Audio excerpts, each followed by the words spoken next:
L'actualité en France, c'est aussi aujourd'hui ce procès pour tenter de comprendre comment 24 djihadistes présumés ont décidé de gonfler les rangs de l'organisation État islamique en Syrie. Tous avaient pris la fuite au lendemain des attentats de Charlie Hebdo il y a tout juste 5 ans.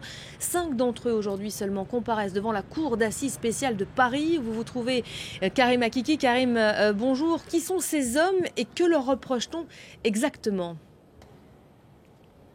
Mais la justice qui ouvre aujourd'hui un procès en cour d'assises spéciale reproche à ces 5 hommes d'avoir organisé des filières djihadistes qui partaient directement de la région parisienne vers les théâtres de conflit comme la Syrie ou encore l'Irak. Parmi les 5 hommes, on retiendra 2.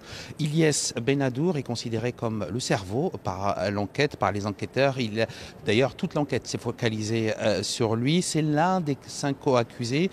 Il aurait conduit en septembre 2014, Quentin Roy. Quentin Roy, c'est ce converti qui va rejoindre les rangs de l'organisation de l'État islamique, qui va être l'un des porte-parole français de l'organisation de l'État islamique. Il aura convoyé d'autres jeunes directement.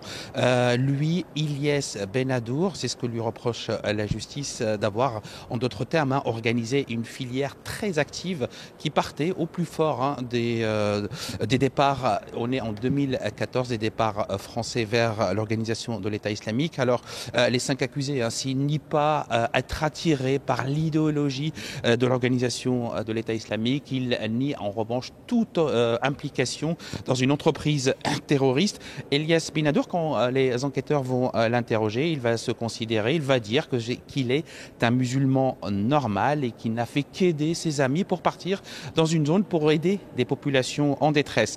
Le second cas qui va retenir l'attention des enquêteurs et de ce procès, c'est Sassim Sekour. Lui, il est interpellé en novembre 2015 alors qu'il tentait de partir pour la 2e fois sur le théâtre irako-syrien, partir faire le djihad et rejoindre les rangs de l'organisation de l'État islamique. Et lui, quand les enquêteurs vont lui demander son avis, ce qu'il pense de la tuerie de Charlie Hebdo et de l'hypercacher, il va dire qu'il n'est ni pour ni contre. Karim, nous sommes 5 ans justement après l'attentat de Charlie Hebdo. Quel est l'enjeu exact de ce procès?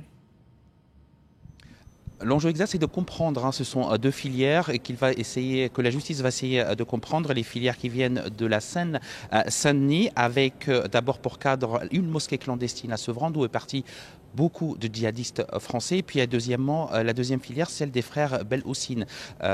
Mehdi et Mohamed, eux, vont être directement en lien avec Hamidi Koulibaly. Ils sont considérés comme son mentor. D'ailleurs, Mohamed Belhassim aurait écrit, d'après les enquêteurs, la profession de foi d'Hamidi Koulibaly juste après sa tuerie à l'hypercacher, qui, je vous le rappelle, a fait 4 morts. Donc la justice va essayer de comprendre dans quelle mesure ils ont aidé les assaillants des attaques de janvier 2015 et ceux également de l'hypercacher et de Charlie Hebdo. Évidemment, les 5 accusés nient tout lien avec une entreprise terroriste. Le procès est prévu jusqu'au 17 janvier prochain.